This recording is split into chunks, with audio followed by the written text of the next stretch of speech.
Hey guys, welcome in. It's time for Bollox Talks and Tangents. It's 6:34 on a Thursday, and it's our first show of 2025. Happy New Year. Happy New Year to everybody out there. We are drinking peach whiskey from Citygate. I'm telling you right now, this is good stuff. If you have not had this, do yourself a favor, get down to Citygate and get yourself some peach. It is very sweet. So Yeah.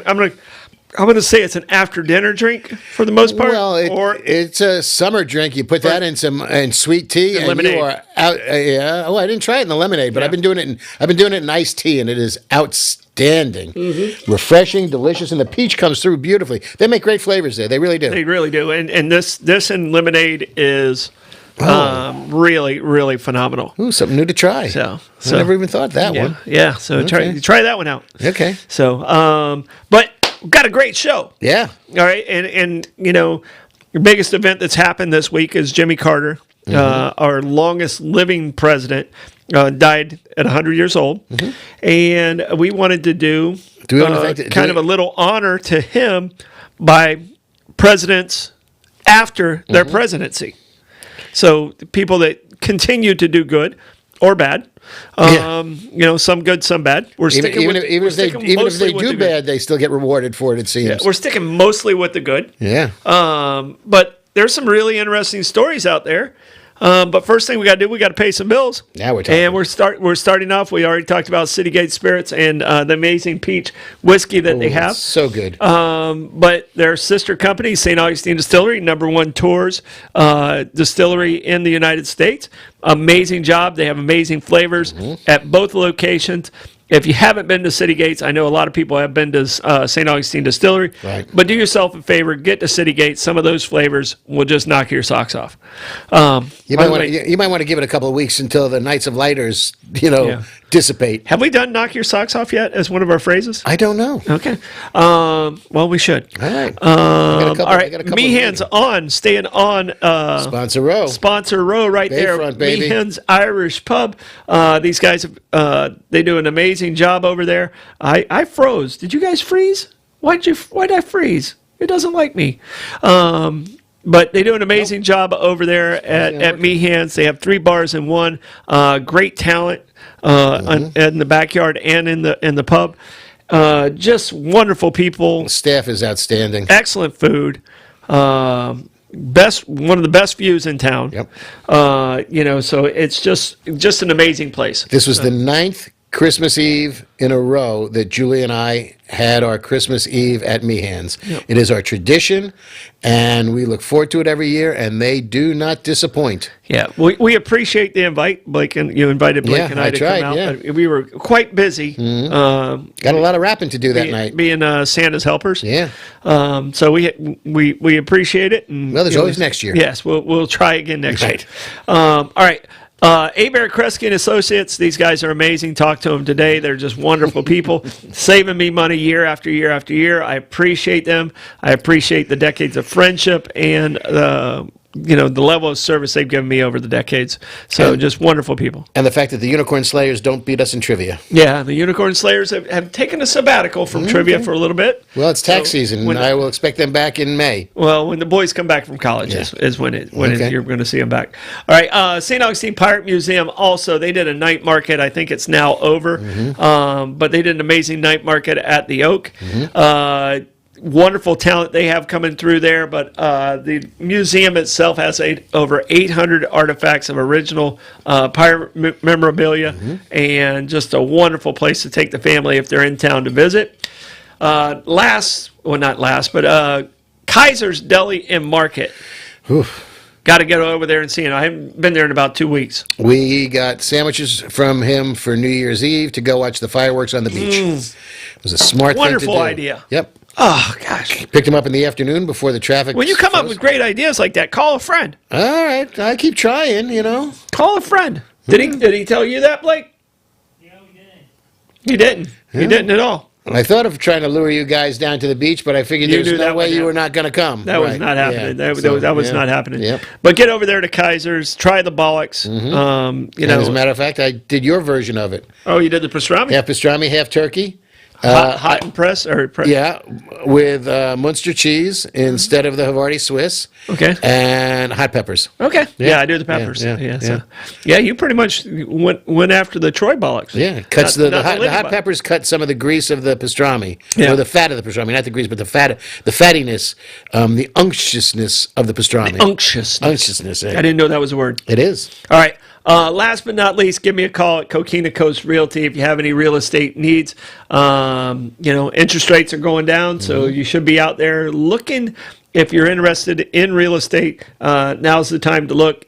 We'll talk through, when to buy, when not to buy, and those things, because that's the art of real estate. Yeah. It truly is. Yeah, timing is everything. Truly is the art of real estate. All right, but give me a call, 904-669-7901. All right, we always do word of origins. We already talked about our whiskey. We do word of origins, and what you got today? Well, in light of the lunatic who drove down Bourbon Street thinking he was at a Christmas market in Germany, and the guy who blew up his Cybertruck in front of the Trump Hotel in Las Vegas, I chose manifesto as my word. Okay. I don't know that they found one for either of them, but I wouldn't be surprised if they eventually do, because apparently if you're going to do something as grandiose as that, and both those guys are dead now, so if they didn't leave a manifesto, then nobody knows what they were doing. Yeah. Except one of the guys, the New Orleans guy, I think, was threatening to shoot his whole family and everybody else. So he was a little bit. I think he made some social media stuff, which was possibly his portion of his manifesto light. Yeah, right. Yeah. Okay, but a manifesto, the most notable manifesto. Well, it was the Communist Manifesto, but I'm going with the Unabomber. He brought the concept of manifesto into everybody's household when he was living in his shack in whatever Montana or wherever. And quite the fashion. Yes. Yeah. Yeah, it was. Hoodies weren't as popular then. No, unless you were one of those poker players, Daniel Negroni, was it? But that was well after. That's because they called him the Unabomber. Yeah, right. Well after absolutely. That, yeah. But a manifesto is a written statement declaring publicly the intentions, motives, or views of the issuer. Yeah. So, it's basically a written tirade as a rule from a lot of the people that write manifestos. I think the Communist Manifesto was a little bit more thought out. The Unabombers thing, I don't know anybody who translated that one, but his writing style was so obvious that his brother recognized it and turned him in. So that's how they found him. But it's... first known use was in 1620 as a noun, and it comes from the Italian for manifest, from manifestare, and from Latin, again, from manifest, from manifestestus, to be not confused with the holiday of Festus. But not Festivus. Not Festivus. Okay, completely different. Correct. So I think that's, appropriate in the light of the lunacy that has happened in the last couple of days. And... it's always sad when we get locked into media, and we have to consider ourselves a little bit of the media. When we get locked into the media, and we're doing this show for Jimmy Carter, but the two biggest stories that overwhelmed what should be a week of honoring a president, Jimmy Carter, it's the media is locked down on not how great this man was, but how horrible these other two individuals were, and the just tragedies that took place in both locations. So that's it makes me angry, and rightfully so. I agree. Especially when some of these, there may or may not have been a way to stop it, but we've proven in our history, if someone's mad enough and has enough will, you're not going to you're not going to stop them. But the problem is they don't consider the innocent bystanders. And in Vegas, the only person that got hurt was the guy who got himself blowed up. The New Orleans guy, he hurt innocent people. I mean, there's just no call for that. I'm sorry. You got a problem? Write a freaking manifesto. Yeah, but don't go run over people and children and revelers. Yeah, go ahead and have a bullet sandwich and that's yourself. Exactly it. Don't do it anywhere else. Probably that's a little darker where we wanted to be, so we're not going to go there. That's why we're going to come back to Jimmy Carter. Yeah, we're not going to go there anymore. But I have Bear in the Woods. Okay. Bear in the Woods is a political term. Does a bear? Yeah. A bear in the woods is a political term that Reagan brought to the table. Okay. In a commercial, he had a grizzly bear in a commercial. So a bear in the woods is kind of the strength of that particular situation. Mm-hmm. And he was the bear in the woods. He was the one who left his mark, and so the bear in the woods was a Ronald Reagan term in his 84 re-election. Which is interesting in retrospect because of, Mr. Gorbachev tear down that wall. The bear is the symbol of Russia. Yeah. So, it's kind of a little bit confusing. His grizzly bear kicked the shit out of the Russian bear. So, yeah, okay. But could he dance? Yeah, no, that was more it. But the question is, does a bear shit in the woods? He better. Okay. I don't know where he's going to go. I'm wondering. You do know how to catch a polar bear, though, right? I do know this. Okay. But I'm old and forget things. All right. So, polar bears love sweet peas. I don't know if you know this. Oh, yeah. You know this? Yeah. Blake, you know this one, right? I'm going to stay over here. Yes. Okay. Everybody knows how to catch a polar bear. Right. All right. You cut, they live on the ice. Yeah. So you cut a hole in the ice, like a fishing hole in the ice. Mm-hmm. And then you line up the sweet peas away from that hole and towards the bear's den. Mm-hmm. All right. And as the bear eats the very last sweet pea, all you got to do is kick him right in the ice hole. That's all you got to do. That's how you catch a polar bear. Right in. Yeah. So, all right. We got to start with Carter on this one because the stories we have some great stories and stuff like this. But as far as presidents go during his presidency, he's not ranked very high. No. But as far as presidents after his presidency, top of the heap. He's top 3, maybe number 1, maybe definitely top 5. Yeah. On no list is he not top 5. Yeah.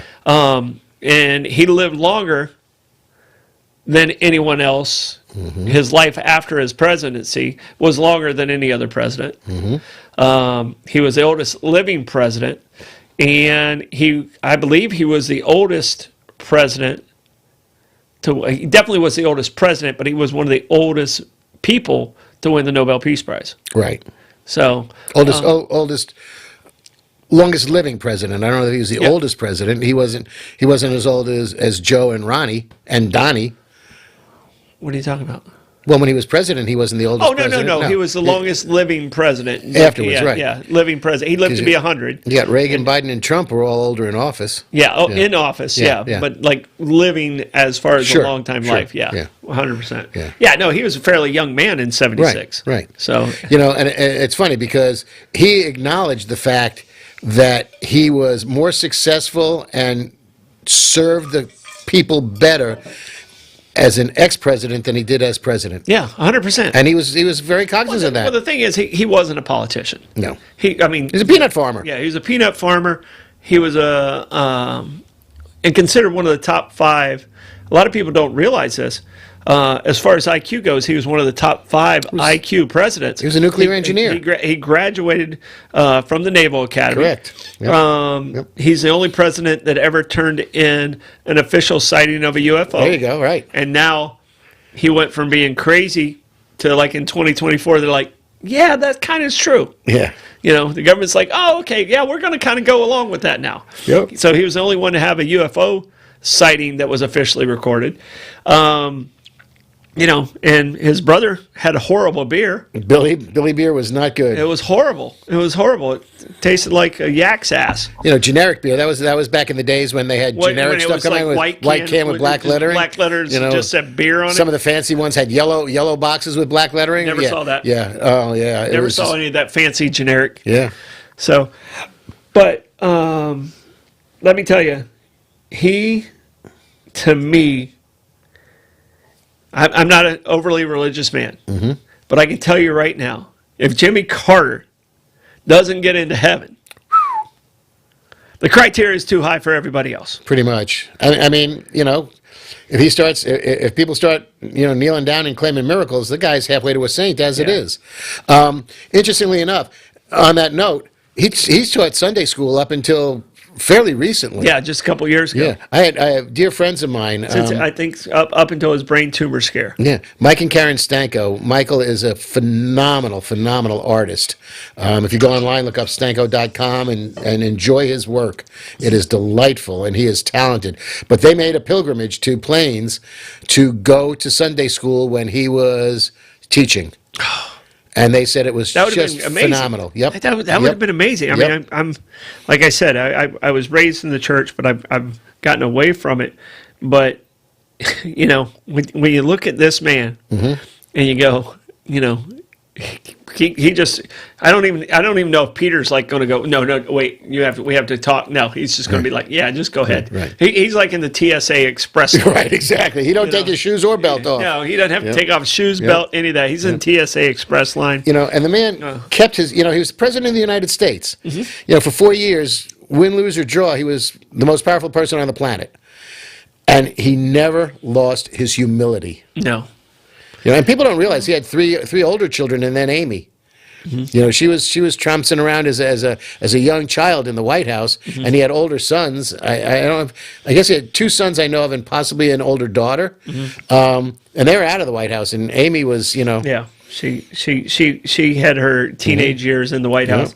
You know, and one of the things, you know, Reagan gets a lot of accolades about being one of the best presidents in the last 100 years. But Carter didn't even campaign really against Reagan. Yeah. He was so concerned about what was going on with the Iran crisis. Right. You know, a freak sandstorm took out the rescue mission, the Eagle, whatever it was. And I, to this day, think that if that would have been a successful mission, Reagan probably wouldn't have won. Yeah, and he was the interest rates were crazy at that time, and he gets blamed for a lot of that. But that's coming out of Vietnam and debt and those things, and how we were handling the oil and the disruption in the Middle East at that time. But to tell you the truth, he probably could have won 2 Nobel Prizes, right, with what he did with Begin and Sadat. Yeah. So because all 3 of them were equal partners in that. Those 2 won the Nobel Prize. Carter didn't win, but he won the Nobel Prize later for his work with Habitat for Humanity. And you know what? And I think to a degree he was jobbed on the whole Iran-Contra situation because, you know, as it got closer... Iran-Contra? I'm sorry. Yeah. Wrong president. Yeah, I was going to say, that was not him. Right. Wrong president. Yeah, hostage. The Iran hostage situation, right. Yeah, you pick one Iran, pick another. Technically, and people say, oh, it happened on Reagan's first day. It did, but the release took place under Carter's presidency. Right. That's why I'm saying he got jobbed. It did not take place under Reagan. Right. And Reagan's press did an amazing job of going, look what I've already done for you. Right. And that's unfair, you know. Completely unfair, because he'd been working on it for months. Right. That was pure politics and a better press office, unfortunately. And Jimmy Carter didn't get the credit for what he did to get them out. And Ronnie said, look what I did. Have a jelly bean. Yeah. Yeah, and I don't have a problem with it, because I think Reagan, he might not have been the most book smart, but as far as the modern president goes, I think he started the modern presidency about how to handle the press. Yeah, well, how to work the press. I think George Bush Sr. wasn't good at that, or he would not have lost in '92. Right. I think Clinton kind of solidified, like, oh, okay, I see how Reagan did it here, and he made himself a celebrity president. Right. And then after that, you had to be a celebrity president to continue to be president. Well, and now we're at 100% a celebrity president. Oh, my goodness. Yeah, but you got a cart and a horse situation there, because don't forget, Reagan was a celebrity before he became president, so his whole background was stagecraft and as an actor and as a union president. He was president of the Screen Actors Guild before he was governor of California. So his training ground was really perfect for the role of president. No. You know, and I think I won't say exploited, but he used it well. He was a big, handsome well-spoken man who was sharp on his feet. And he was homespun too. You know, Yeah. he could talk to every man. He was not, for somebody who was the governor of California and and a union president and an actor, he could talk to the common man comfortably, and that's the relatability factor. Which fascinates me because, people seem to think that they can relate to Donald Trump, and I don't understand that for anything. No. The man is not of the common people. No, Yet he portrays himself that way, and people buy it. And, good, bad, or indifferent to his presidency or where we're going to go coming up, I just don't understand how people do that. I think they see him as a non-politician more than they see him as a common person. Okay. And the non-politician attraction, I think, is where he got it. And to tell you the truth, going all the way back to Jimmy Carter won because he was looked at as a non-politician. Right. So so if you kind of do that attraction, that's always been there for the last 60 years. Yeah. So we went away from military experience and those things, which was very, very necessary in the first 100 years. For sure. Diplomats did make it in, which are some diplomats on here, but there's also some military people that are also on our list. Yeah. Just out of curiosity, was Jimmy Carter the first presidential candidate ever to be interviewed by Playboy magazine? Where he had lust in his heart. Yeah. And Blake just flashes up a cover of Playboy. Blake, stop flashing. No flashing, Blake. I think he was the first one, and he was the furthest from a Playboy. Right. He, to the day he died, he said that his longevity in life was because of his amazing marriage to Miss and Lillian. his life partner. Yeah. So not Miss Lillian. I'm sorry, Rosalind. Miss Lillian was his mother. Yeah. Right. Rosalind Carter. So he gave the credit to her for his longevity, even though his grandchildren said it was because he was always physically active and his regiment where he'd walk and he'd do calisthenics and do all this stuff to stay young. But he was the first to do a Playboy interview. I don't know what you have flashed up there, Blake. That is Biden and the Carters. That's Jill and Joe and Rosalind and Jimmy. Okay. Yeah, I can't see that. You're glad your prescription's much better than mine. Well, I also recognize the picture. I had seen it before. Oh, you've seen it before. That helps. Yeah. That helps. So here I can see it on the. Okay. All right. Yeah, the Carters are sitting down. Right. And look at how tiny they looked in that picture too. As people age, they kind of shrink. And the fact that Joe is a big tall person and Jill's not small in her own right, but you got the two Carters shrunken in their chairs. Yeah, they were pushing 100. Yeah, exactly. So, more power to them. But January 9th, by the way, should anybody be interested, National Day of Mourning and his funeral. Yeah, and he'll lie in state. The half-mast, the flags stay down for 30 days for a president. So you're going to see half-mast everywhere. Half-mast or half-staff? Half-staff, sorry. Oh, no, I'm just curious, yeah. Half-mast on a ship, I guess. Yeah, I think it's half-staff. Yeah. I think that's the proper term. So I say let's have a toast. To Jimmy Carter? To someone that changed the world even when he didn't have power to change the world. Right. And, if you need somebody, I think they used to have those, what would Jesus do? Yeah. Let's just change it for a day to what would Jimmy do? Yep. So. Humility, generosity. He was a man of service. He really was. Yeah. Right until the end. So, he to me, he just wanted to make the world a better place. So, cheers. And to a lot of people who are living in a house built by Habitat for Humanity, he did. Yeah. He did. He changed their lives. He affected people's lives in a positive fashion. He broke that cycle with those houses. So, all right. We got a lot of presidents to go over. So, anything else about Jimmy Carter you want to say that you No, haven't said yet? Rest in peace. All right. Presidents, I have several here, and I have several down here. And people that were considered bad presidents, but wonderful people after their presidency. I have on my list, because I was trying to do an association with Jimmy Carter and where it was. Okay. The president that probably is always on that bad list on how he handled the economy before the crash of 29 was Herbert Hoover. Made a hell of a dam. Yeah. But his world after his presidency was much better. He stopped being president in 32. He ended up being an advisor to Truman. He ended up being an advisor during World War II. And in World War I, he was a humanitarian with feeding the poor around the world. Okay. Prior to his presidency. Did not know that. And he did it again in World War II. So his humanitarian work, even though I guess during the White House he was considered kind of an elitist snob, Okay.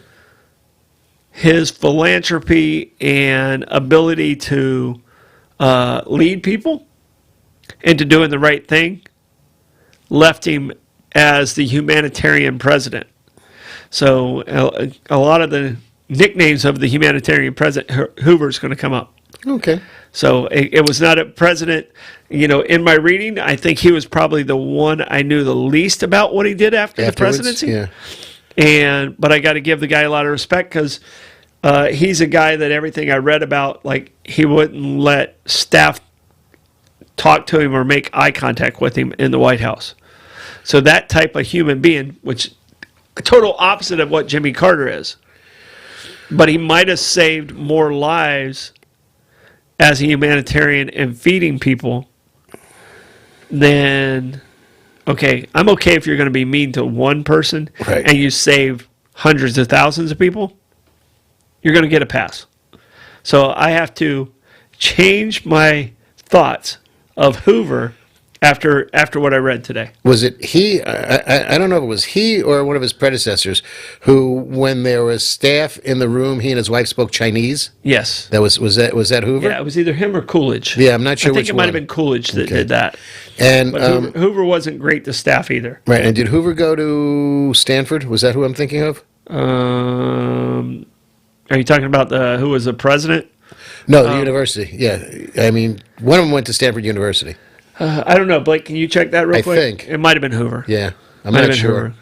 Yeah, he was. Have you ever been to the Hoover Dam? It was Hoover. Oh, many times. Yeah. It's impressive. Yeah, absolutely. It's impressive. Yeah, So we spent so much time in Las Vegas as a kid growing up because my uncle had when they built the dunes, they built a supper club at the top of the dunes called the Top of the Strip, and my uncle was the headliner there for years and years. And the family joke, because we'd go out there 3 times a year because my aunt and grandmother lived there along with my uncle, and the joke was, did you see the lights of Hoover Dam at night? So and when we did that, then you left Las Vegas. You saw 5 houses in Henderson, and you had Now there's desert. millions. You had desert until you got to the dam. Yeah. Now it is Henderson- paved paradise. It's huge. I think Henderson's the second most populated city in Nevada. In Nevada. Sure. So, Blake, can you check that one? What? Oh, wait, you want to check again? Fact check. If Henderson is Hendersonville? No, it's just Henderson. Henderson is the second. Where Henderson ranks as far as population goes in Nevada. Yep. But so Hoover's the one that really caught me off guard. The ones when I sent you over this, and Blake actually is the one who suggested this. Right. Good choice. When I sent you over this topic, the two that came to mind were John Quincy Adams and Teddy Roosevelt. Right. Because I know those stories better, but I got a little bit into the John Quincy Adams a little bit more. He lost the presidency in 28. He won in 24 by a narrow margin because the House of Representatives put him in because the Electoral College wasn't there. He lost the presidency in 28 to Andrew Jackson. I didn't realize there was a gap. I thought he immediately went into the House of Representatives. For 3 years, John Quincy Adams struggled with depression and struggled with emotionally his worth. And that's the motivation of why he went back into the House of Representatives. And he did Amistad before or after? He was in the House of Representatives. First time or the second time? So he did that after his presidency as well. Amistad happened, and he might have already been out of the House of Representatives at that time. Yeah, as a private citizen? Yeah, as a private citizen at that time, where he defended the slaves on Amistad. But John Quincy Adams was quoted as saying, "There is nothing more pathetic in life than a former president." And that was right after he felt like he had zero self-worth. And can you imagine going from being the most powerful man in the entire world to being insignificant? Right. Because you're supposed to hide. There's like a presidential code. You're supposed to get out of the way for the next guy. Get out of the way for the next guy, at least for a year, before you make any action or stuff like that. Unfortunately, the more recent ones haven't done a good job of that portion of it. Right, and it would be surprising to think that in the early days of the first 5 or 6 or 7 presidents that there would even be that concept, because there weren't that many people floating around the country at the time. So yeah. Well, you got another one. You got I guess what was Jefferson third? After he got Washington Adams Jefferson, he was the third president. Yeah. After he got out, he did, something little minor adventure, like he created the University of Virginia. Yeah, that was his goal. Yep. That was his big goal. How many letters that Jefferson wrote was amazing. His library, yeah. His library, but his goal was University of Virginia. Right. And not only did he, found the University of Virginia, he designed the buildings. He was the architect. He designed the curriculum. He hired the faculty. Talk about, micromanaging. Absolutely. And it's still to this day one of the best universities in the country. Oh, 100%. 100%. And that was his, he constantly was hosting guests. Mm-hmm. He hosted so many guests, he had to build another house, in which he moved into the other house he built and allowed people to stay in his original Monticello house. Monticello, yeah. That's on my list of places to go see, because he was a fascinating individual. Well, seeing guests, George Washington, when he got out of business, he had to go back into business, but not politics. Yeah. Because so many people came to visit him when he got out of office. One year, he hosted over 600, I think it was over 600 people. It might have been more than that. People away. Right. So he had to figure out some way to support, and he's a smart man. He ended up having no background in it whatsoever, created a distillery. Yes. At one point in time, he had 5 different copper pot stills working. Mm-hmm. He, had the whiskey that he could offer to his guests, and then sell to his guests, and then sell to the local storekeepers. Neighbors and stores in Alexandria. So he made a business out of selling the whiskey. Yeah, so good for him. At one point, he produced nearly 11,000 gallons a year of whiskey. Yeah. So, and he sold in Richmond and Alexandria. Yeah. So St. Augustine Distillery. See if you can't catch up to GW. All right, but John Quincy Adams, to me, I want to stay on that because have you read the book Amistad? I have not. And I'm ashamed to say I haven't seen the movie. Oh my gosh, you haven't seen the movie? Hey, I just saw Elf for the first time 2 nights ago. All right, I'm gonna forget you said that. I'll go watch it. Not the Amistad part. Elf, by the way. You know how many trivia questions I didn't get right, having not seen Elf to this day? Yeah. So now I'm ready. It's a lot. I'm ready for next season. But Amistad, if you don't know that story, Blake, you know the story. You know the story of Amistad? Yeah. No. All right, Amistad. It was a slave ship that was overthrown on its way to the United States. The slaves, because it happened in free waters, they basically created their own freedom. And no one would defend these slaves that landed. Was it in Boston?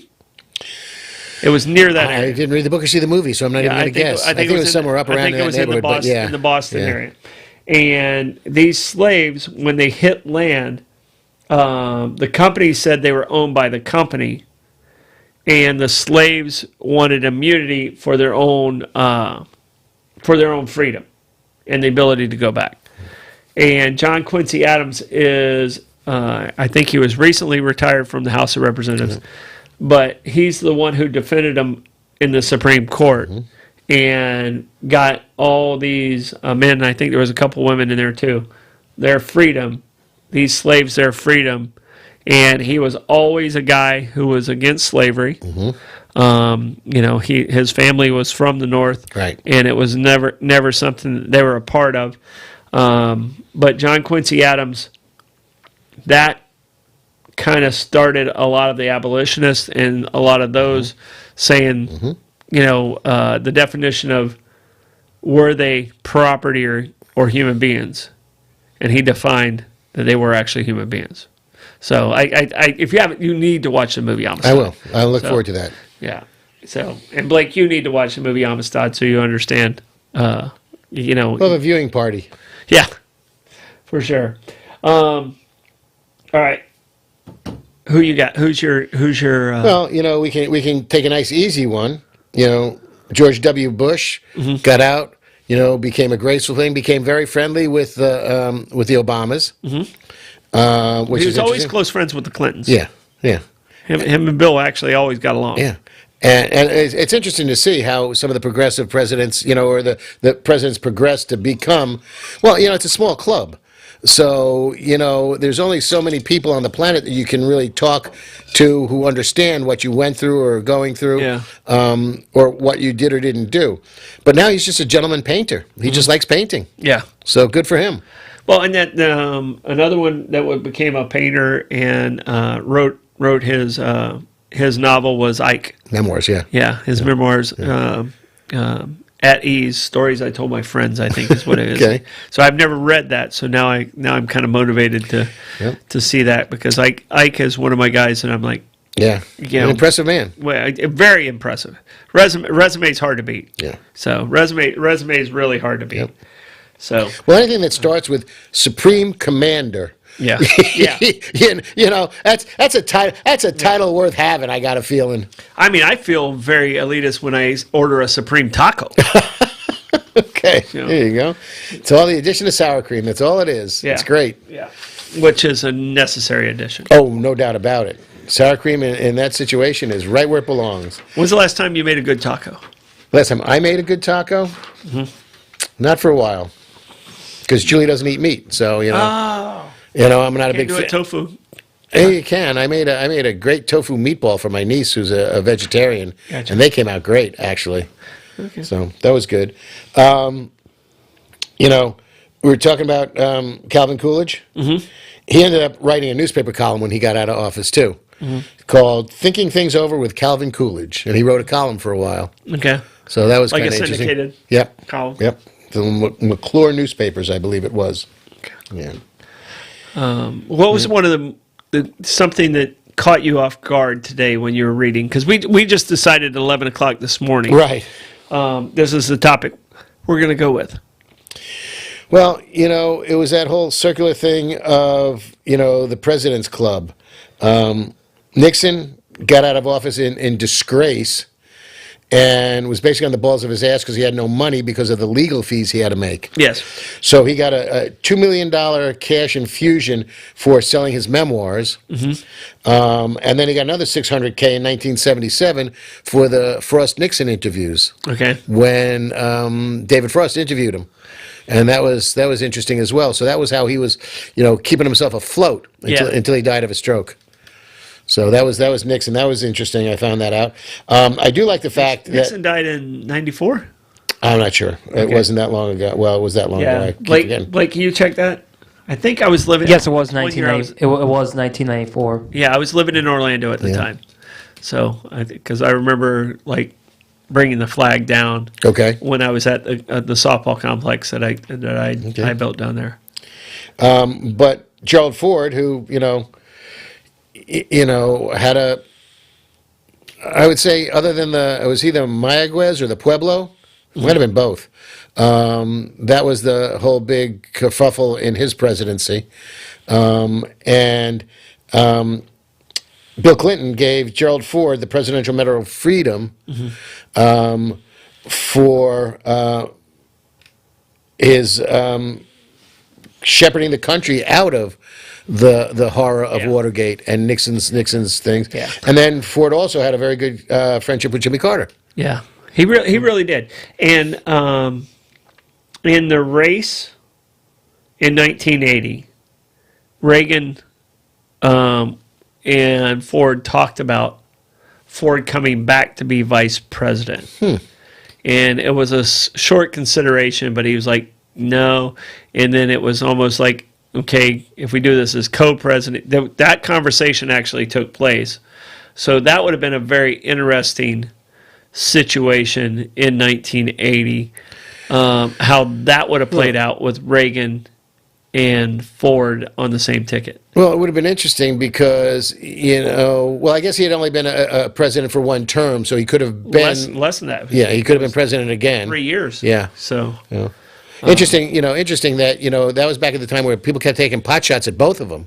Yeah. They were both victims of assassination attempts, fortunately not successful. Yeah. So. Squeaky. Yeah, he had Ford had two assassination attempts in 2 weeks or something. Yeah, both from Manson disciples. Yeah. So, all right, we got to talk about our sponsors. We got to hit this one more time. Coquina Coast Realty. Give me a call, 904-669-7901. Kaiser's Deli and Market. Best deli and market in town. Get over there to White Street and tell Kirk we sent you. And let us know if you can finish your sandwich. Yes. Because those are big sandwiches. I eat half, wrap it up, eat it later. Yep. St. Augustine Pirate Museum, Cindy Stavey over there. They do an amazing job. The Croce family, so happy you guys found St. Augustine and moved that museum up to us. We appreciate you being a part of our city and what you do for our city. Abare, Kresge and Associates. Just the best accountants in town. They've been doing my work for decades. Love everyone over there. They're just amazing people. And our main man, the guy who's so nice he gets out of the shower to pee, Reggie over at Meehan's. Yep. Just the nicest guy, biggest heart. Fabulous place. Wonderful human being, and really knows how to run a restaurant right. Oof. They do it so well. Yeah. All right. Also knowing how to do it well, St. Augustine Distillery and Citygate Spirits. These guys understand the tourism. Cheers they understand the product, and they understand the marketing as good as any company in town. Very, very proud to be their friends and super happy they're our sponsors. Oh, yes. We have amazing sponsors, and really, really, we are still looking for 2 other sponsors. If people are out there and you want to pass the word along, but that's how we get to stay on air. All right, president that I feel is the most impressive with his adventures. Oh, well, out of office. Yeah. With his adventures, not necessarily the task he completed, or what he did for the world, or what any of those things, and that's Teddy Roosevelt. You're alluding to the trip down the Amazon. And there's a phenomenal book. And Blake, would you look up the author's name? I believe it's Candace something. The book is called River of Doubt. It is a great, great read. I recommend it to anybody. Candace Millard. Candace Miller? Millard. Millard, like Fillmore. Yeah, it's River of Doubt, Rio de Vida. Oh, and by the way, you were asking about Henderson population, 337,000. Is it the second most populated city? I believe, let me double check on that one. In Nevada. Our fact checking is moving along. There you go. So him and his son Kermit. Right.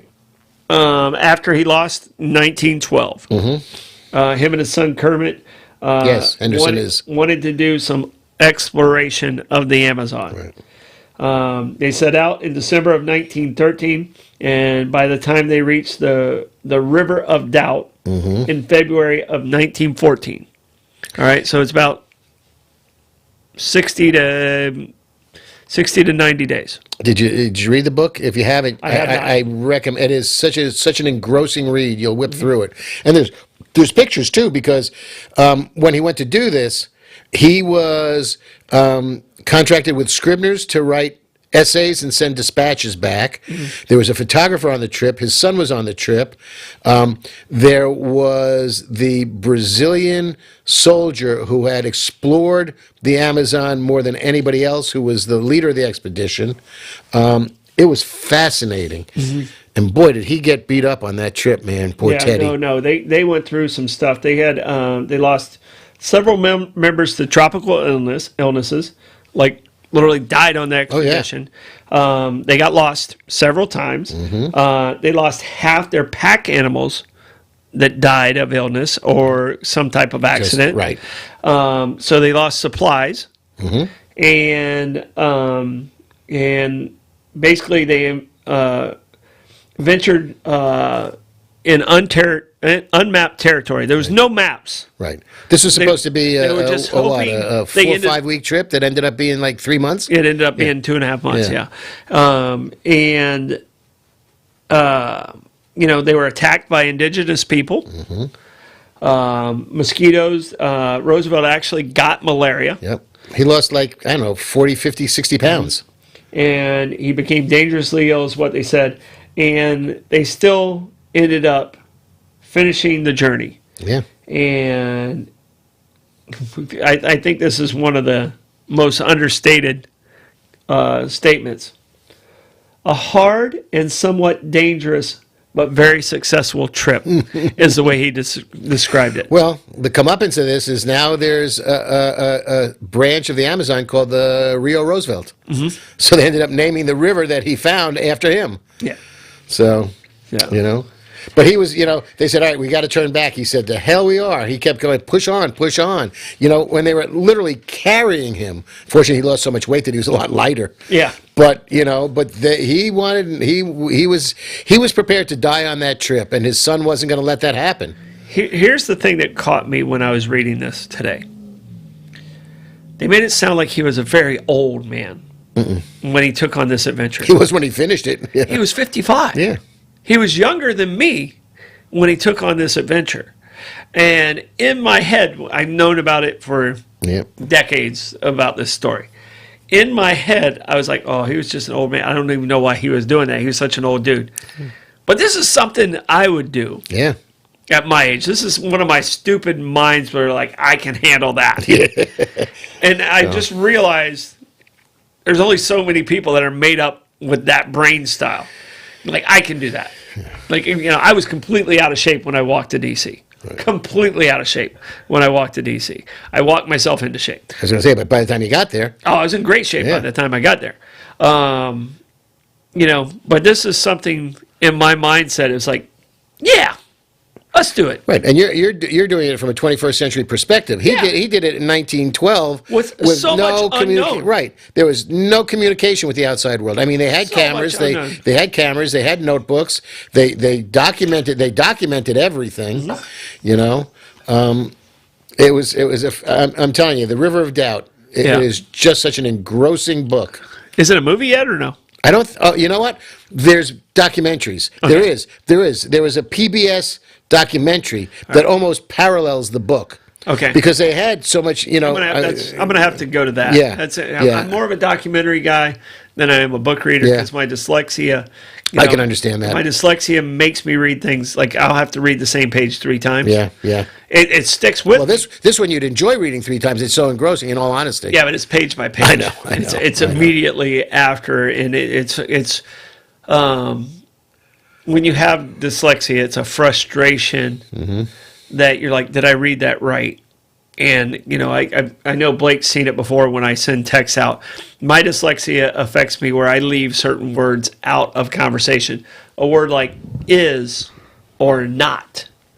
Very important to the context of that text. I didn't realize your dyslexia was that bad until you start sending me texts that says that ends with "Okay, babe." Were they sent to you? That one was probably a little autocorrect or something there.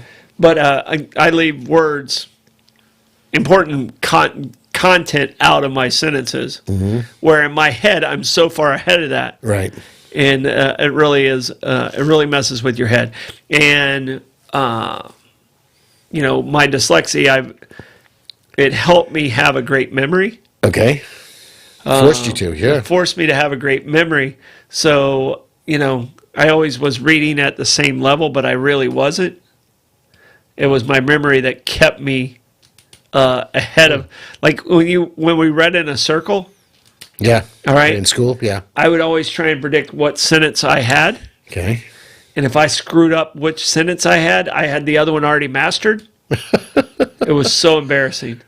Here's a guy who, had almost a near perfect score on my SATs in the math, and I ended up with like a 400 and something on my the verbal side, whatever the literacy side was. So I had like almost an 800, which was a perfect score on the math. I think I had a 760. I missed 2. I think they were wrong on the other ones. And then I had like I don't even know if I broke 400. Yeah. On the other side. See, I did great. I did great on the verbal on the English part of it. The math, I did okay at the time, but nowhere near. And it turns out that there's a branch of dyslexia that deals specifically with numbers. Mm-hmm. And I just read and saw that for the first time last week. And it describes exactly what I have. I transpose numbers all the time. Yeah. No, it's funny. It's funny if I read or write it, yeah. It's amazing the way our brains work. I mean, and but when I was younger, my memory was so much better. I mean, that's it's a function of age, sadly. I mean, I remember myself as being an amazing athlete, but I don't think I was. I think I was very mediocre. Mm-hmm. But as I get older, I become faster, stronger, and better. I think Mr. Springsteen wrote a song about that. Oh, really? Glory Days. Glory Days. Yeah. But it's amazing the strength of your mind. And when I was reading through some of these things, and I don't know if you've ever been posed this question, what president's personality or actions do you feel you're the most like? And everybody wants to, Blake, and that question goes to you too, of in history, where you would find yourself. What president flies off the handle fastest? Oh, really? I don't see your temper being like that. No, but I jump to conclusions. I make snap judgments on a lot of things. I'm usually correct, but a lot of times I'm way off base. Mm-hmm. So, it's tough. So the first thing I looked up, like to think like, okay, which president I might be. The question I looked up were there any U.S. presidents that may have autism? Do you want to guess like any presidents, like some historians say? Well, I know Biden has a stutter, right? And you're very self-conscious about your stutter, and I don't see it or hear it as much as I think you are concerned about it. So with that, I might say, okay, that's and for you, the person in history that popped into my head was King George. Okay. And that popped into my head. Great leader who had to deal with a lot of stuff. Not George III. We're a little bit further on. George V. Was he the fifth or sixth? I think it was the fifth. Yeah, the King's Speech. King's Speech. Yeah. He had to deal with World War II, and Mm-hmm. So that, as far as a leader goes, Blake, I would put you in that. But a president with autism, I think Lincoln might have had a little bit of autism. He had a bunch of stuff going on. What president did you say? So from this school called the Shrub Oak International School, they're saying there's some studies that Thomas Jefferson may have had autism. Really? Yeah. Mm-hmm. Huh. Well, he was so literary in his writing and his poems and stuff like that his skill set was a little different when it came to writing. Yeah. Well, that's a whole theme in the play and the movie 1776 about him writing his letters home to Martha. Mm-hmm. And the poignancy of that, and how he felt trapped when they throw him in a room and said, write the frickin' Declaration of Independence. He said, I want nothing to do with this. I want my wife. Yeah. And they finally, Adams finally brought her to him to get something done. To get him out of his writer's block. Yep. So she shows up. He opens the door. Adams is about to walk in, and Jefferson slams the door in his face and said, "Go away! I got things to do." Yeah. You know. Yeah, I haven't seen her in a while. Right. So who would your president be? It's hard to do that because everybody over grandiosizes themselves. That's probably not a word. Well, I think that's the way it should be, though. All right. Well, then I think you should over grandiose yourself, and that's coming from a guy who's extremely overconfident. Well, that's it. I could see some Clintonian aspects of my personality. Just be careful of who you hire, though. Well, that's true. Just otherwise, you go further back. I don't know. Truman was a unassuming but successful individual who did some good stuff. Integrated the army. Yeah, that was important. Very important. We just watched a movie last night on Netflix, which is great. I recommend it for everybody. 688. Okay. The mail carriers. Correct. I haven't seen it yet. It's great. Really want to watch it. It's really well done. It's about the Black Women Army Corps Battalion that was sent to Europe to sort through the mail, which was, because the people back home were pissed off, and the soldiers were pissed off because nobody was getting mail. It was not happening. It was killing morale. Absolutely. And these women went over there and were faced with literally a Herculean task. It was like 17 million pieces of mail, and they had given them 6 months to get this mail sorted and distributed, and they didn't realize so many of the things were illegible or had been in mud. They got it done in 3 months. They got that mail delivered in 3 months. All right. If I was to identify a president for you, I think I would lean towards John Quincy Adams. Okay. All right. Not just because of your stature. Okay. And his, but short people have feelings, Yeah. No. I'm not considered a heighty man myself. Okay. But John Quincy Adams had a giving heart, and when he lost the presidency, he could have went into seclusion, and he said, "No, I have more time to serve," and he went back and he did like 9 more terms as a House of Representatives. Right. So I could see you doing that, saying, "No, I still got more to give," and I definitely could see you defending the people of Augustine. Oh, no doubt. Thank you. What president would you attach to Blake, and what president would you attach to myself? Because I do see myself as a Teddy, adventurous. Nothing really is not accomplished. It's beyond your ability to accomplish. How's there's that? nothing. Yeah. Thank you. That's the words I was looking for, and I see myself as Teddy. Yep. But you're certainly an adventurer. You certainly take on important tasks. You are certainly a man of service. We say this frequently. I think you're underappreciated in this community for the works that you do. And I think you have a humility that you're not looking for. You're not looking for acknowledgement. You're looking for action and success. No, I want our community. I'm a rising tides guy, so I want our community to rise up. But for Blake, I see Blake almost very simpler. I see the Jefferson side. I like that analogy for Blake. I see Blake as a Taft. Okay. Hey, whoa, come on. Not because of his size, Blake, but because you see things in a fair manner. I mean, he was the Chief Justice. Yep. Okay. All right. Yep. I'm not saying it because you're nowhere near his size, by the way. You can get out of the bathtub by yourself. Yeah. We don't even have a bathtub in our house anymore. Well, that was because I was scared. No, you threw that out there. That's on you. But he can't tee it up. He's got to swing at it. If it's a soft pitch, that one's on you. You brought that up. But I can tell you, I see he has a fairness about him that when I think of Taft, who was the only president who became a Supreme Court justice. Not a bad second act. And, that's really what the job he wanted. Yeah. He was Teddy's pick for presidency, and then when all of a sudden Taft, who's a very intelligent man like Blake, had his own opinion, Teddy got a little upset. Yeah.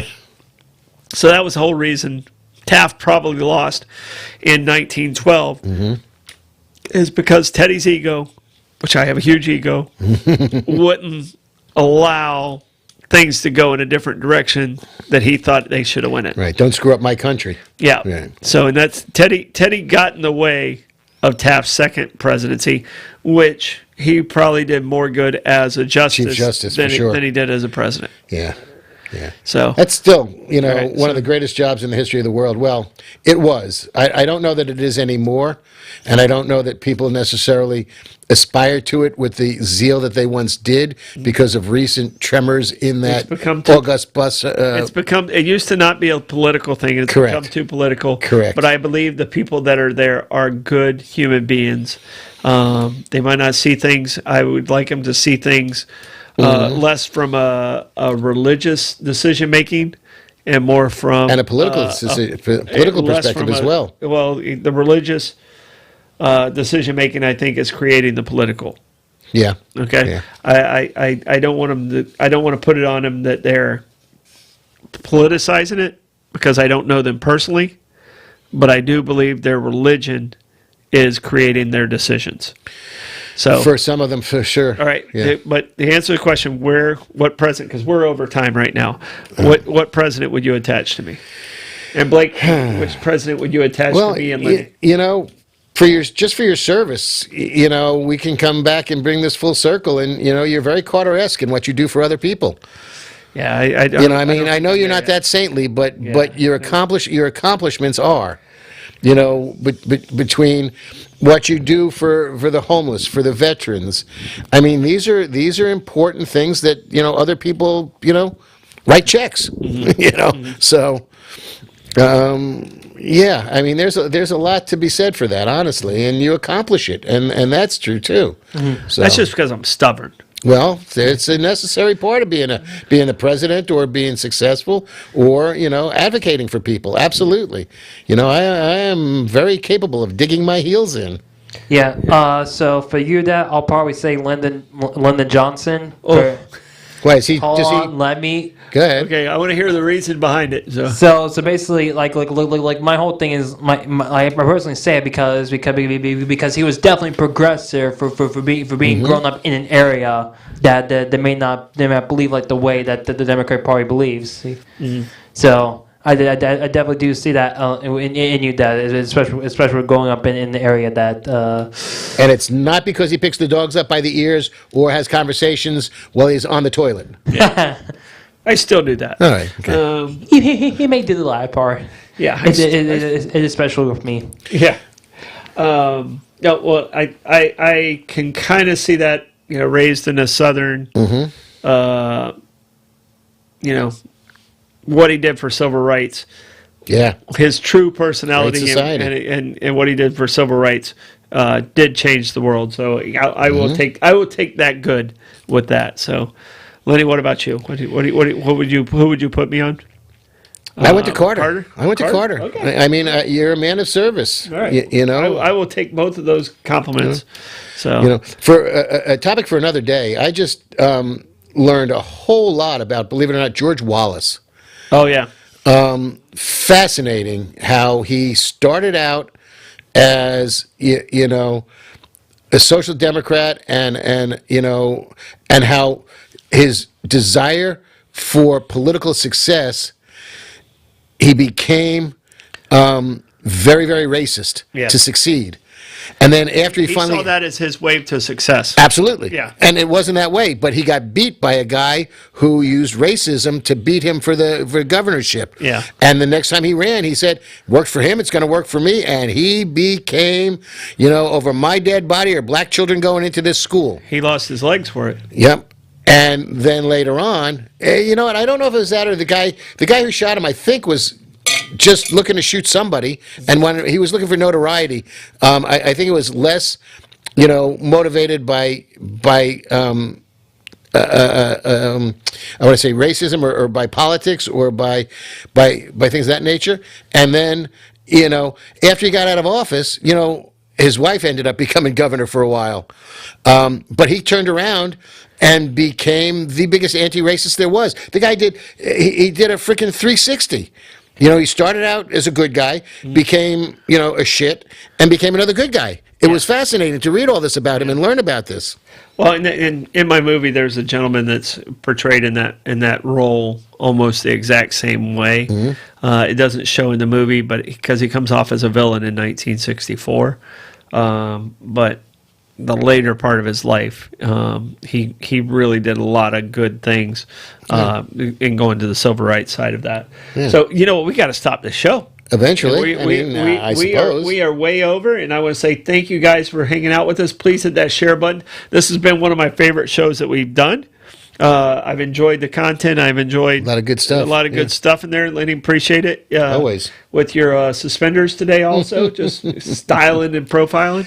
Just trying to keep my pants up. Blake in the booth, but if you guys would, please hit that share button and support our sponsors. This is Bollox Talks and Tangents. And let them know. And we'll see you next week.